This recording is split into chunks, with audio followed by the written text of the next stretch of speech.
Buenas tardes, Ramón, David. La primera pregunta, ¿cómo empezó todo y cómo llegaste a la composición?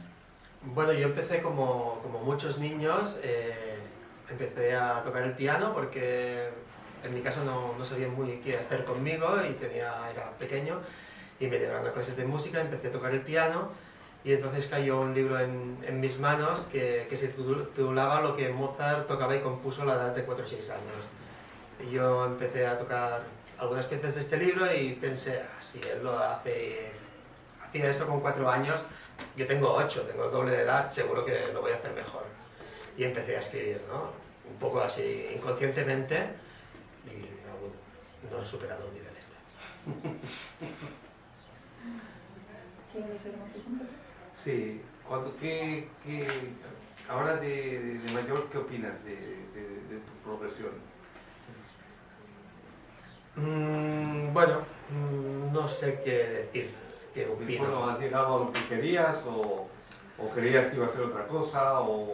Cuando eres pequeño tienes muchos sueños y luego la realidad de la vida es otra, ¿no? Yo me veía quizá cuando era pequeño me veía como una gran estrella y ahora he llegado, o sea, creo que tengo un buen nivel de composición, pero he llegado donde he llegado. ¿Cómo es el proceso de creación de tus obras? Hay como 2 o 3 partes en la creación de las obras. Empiezas un poco buscando, te pones en el piano y empiezas a buscar sonoridades, acordes, a buscar cosas así, hasta que encuentras algo que más o menos te gusta. Entonces empiezas a escribir algunos bocetos. Estos bocetos, puedes decir que en esta parte borras más que no escribes. La goma lo utilizas mucho, hasta que llega una parte donde ya empiezas a ver lo que estás haciendo, ¿no? Algo que te gusta, un camino que te gusta, y entonces empiezas a tocar, a escuchar, a cortar de aquí, a poner más allí, hasta que llega una tercera parte que se puede decir que la obra ya está hecha y ya manda la obra y tú lo único que tienes que hacer es escribir. Entonces quizás es la parte más apasionante, que ves que se te desborda, vas escribiendo, escribiendo, escribiendo y aquí estás inmerso en la obra y pierdes el tiempo, o al menos yo pierdo el tiempo, en el sentido de que dejo de hacer muchas otras cosas, que me tengo que poner alarmas y todo tengo que ir a buscar los niños al cole, porque si no tengo la alarma pues no iré a buscar los niños al cole, seguiré escribiendo. ¿Y cuándo te encuentras más inspirado para escribir? ¿Por la mañana, por la tarde o por la noche quizás? Por la noche estoy cansado, yo me levanto temprano y trabajo todo el día, por la tarde doy clases y después de las clases es imposible escribir, o sea, el momento del día que estoy más fresco es por la mañana, que es cuando empiezo, pero sí que es cierto que cuando llegas a esta tercera etapa que he contado antes, aquí ya da igual, estás cansado por la noche, pero igual estás allí y no te vas a dormir, sigues escribiendo, porque te arrastra la hora. ¿Y qué te motiva para escribir? Pues no lo sé. ¿Dinero? No especialmente, no especialmente. Tengo la necesidad de escribir en algunas épocas de la vida y en otras épocas quizá no me apetece. Hay épocas que incluso me esfuerzo a escribir porque no me apetece, pero hay otras épocas que, por lo que sea, no sé, tengo esta necesidad. ¿Qué opina tu familia de la música? ¿Cómo lo viven ellos? Lo vive muy desde fuera, la verdad. Al ser compositor, si fuera intérprete igual sería de otra manera.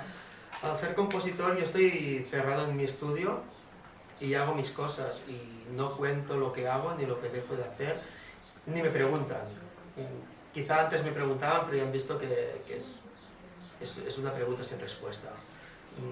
Incluso cuando estoy con la familia cierro la puerta para que no escuchen lo que hago y no lo enseño. Vienen a veces a ver una estrena de mi obra y no saben ni cómo empieza. Y bueno, ¿qué te hubiese gustado ser si no fueras músico? Mi sueño cuando era pequeño era ser médico, pero cuando era pequeño, cuando me pusieron un piano delante, se acabó lo de nada. O sea, ¿Y tus niños ahora tienen algún interés? Mis niños ahora, el mayor, Pau, está aprendiendo a tocar la guitarra, le encanta la música, le flipa, sobre todo la música rock y el heavy. Y Aina está haciendo teatro musical. No ha tenido interés para aprender ningún instrumento, pero pidió hacer teatro musical, pero aún es muy pequeña, ya se verá. Ramón, ¿Económicamente crees que vale la pena ser compositor? No. Si lo hiciera por dinero ya haría muchos años que lo hubiese dejado. no tienes ningún otro trabajo aparte, ¿no? Sí, soy profesor de música en 2 escuelas. De compositor no viviría. ¿Hay algún otro instrumento que también te atraiga, aparte del piano, o que te gustaría tocar? A mí me gustan todos los instrumentos que me caen en las manos. Tocar, hice 4 años de bajo eléctrico, estudié un par de años la viola, y si tuviera tiempo quizá empezaría a estudiar algún otro instrumento. La verdad también es que cuando empiezas a estudiar un instrumento es muy duro porque los resultados son muy malos, y entonces creo que cuando lo empiezas a estudiar de pequeño, aunque aquello no suene bien, pues no te das cuenta y vas siguiendo, ¿no? Y así de mayor, al menos cuando ya tienes una formación musical, es muy duro. La viola me duró 2 años porque desafinaba muchísimo y oía que aquello no sonaba bien, pero no tenía técnica para hacerlo mejor, entonces me bloqueaba y no podía seguir. La profesión musical, matemáticas quizás, ¿no? Yo creo que ninguna. Soy muy raro en este mundo, porque hay los músicos más cerebrales, más que van con las matemáticas, los otros que les gusta más la poesía, el arte y se inspiran con el arte. Yo la verdad es que ni por un lado ni por otro. No necesito nada para inspirarme y puedo decir que nada me inspira.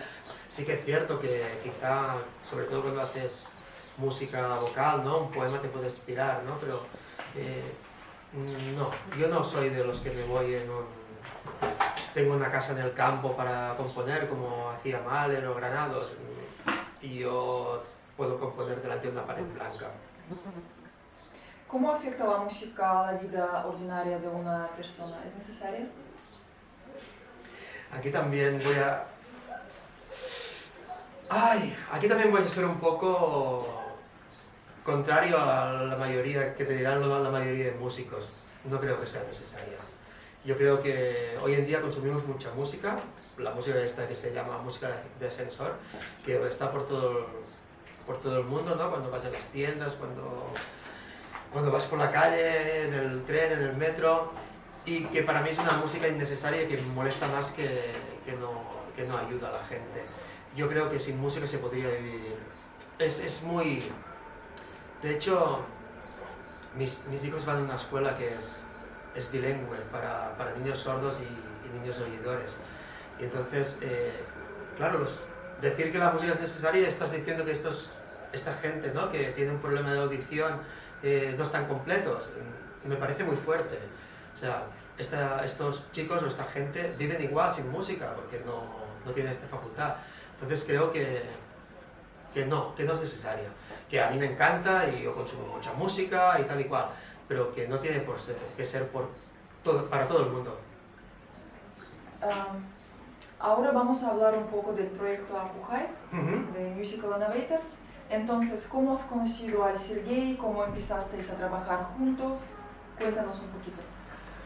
Yo a Sergei lo conocí por el Facebook, puso un anuncio en el Facebook de un proyecto musical, en aquel momento se llamaba Crazy Piano, tenía un timbre novedoso y la verdad es que, bueno, contacté con él sin saber muy bien lo que era y me acuerdo que fui en el Font del Vidre, que hacía un concierto, Ivana, y fui a conocer el piano y nada, toqué el piano. En aquel momento aún no era un piano híbrido, había 2 pianos, uno afinado con el sistema Crazy y otro normal, y nada, toqué uno el piano con el timbre este de Crazy, ¿no? Con los acordes me fascinó esta reverberación y hablamos de hacer una obra para piano. De hecho, yo le conté en aquel momento que tenía una obra que creía que iba a ir bien para este timbre, con la atmósfera del principio sobre todo. Era una obra para trío y él me dijo que teníamos que ir a poco, que el proyecto estaba aún naciendo y que teníamos que hacer primero una obra para piano solo, luego teníamos que hacer una obra de dúo y él llegaría a la obra esta de trío, que es la que precisamente ha llegado ahora. Pues quizá mi primera idea ya fue esta obra. Y bueno, luego hubo una pandemia por el medio y hubo una obra para solo, una para dúo, volvió otra para solo, volvió otra para dúo y por fin el trío. ¿Y por qué te interesa tanto este proyecto que estás tan involucrado en él? A mí me interesa todo lo que sea el sonido y la música, todo lo que sea modificar los instrumentos, que no sea de forma electrónica. Yo voy contra corriente, ahora todo el mundo está con la música electrónica y yo quizás es la única música que no me gusta, que no consumo.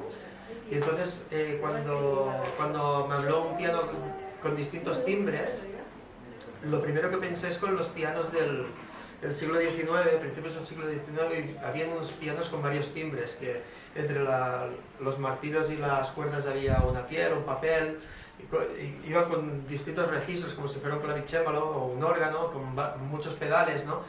Y son unos pianos que siempre me han fascinado y siempre he pensado por qué no se han parecido estos pianos, ¿no?